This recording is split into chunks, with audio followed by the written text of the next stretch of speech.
নমস্কার, আমি কবি সনাতন মাঝি। আমার ফেসবুক টাচ কবিতার ইউটিউব চ্যানেল কবিতার হার্টবিটের জন্য একটা কবিতা পড়ছি। যদা যদাহি ধর্মস্য। হিন্দু ধর্ম ইতিহাস বিকৃত করেই অধম শিক্ষামন্ত্রী পার্থ শুনেছি জেলে।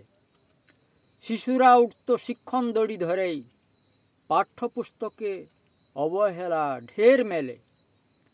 খেপে উঠে প্রধানমন্ত্রী নরেন্দ্র মোদী, শুরু করে তাই জাতীয় শিক্ষা মিশন। নড়ে চড়েই উঠে দস্যু রানীর গদি, সবাই টের পায় শিশু থেকে কিষাণ। ইতিহাসে হিন্দুদের বীরগাথা নাই, উচ্চারিত রাম নাম নাকি গালাগাল। শিশু পাঠ্যেই রামের নামে যাচ্ছে তাই, শুনি ঘসেটি বেগমের এটাই কাল।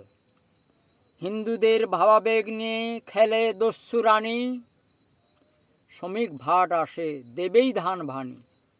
হিন্দুদের ভাবাবেগ নিয়ে খেলে দস্যু রানী, শ্রমিক ভাট আসে দেবেই ধান ভানি। আমার কবিতা শুনলেন, যদা যদাহি ধর্মস্য।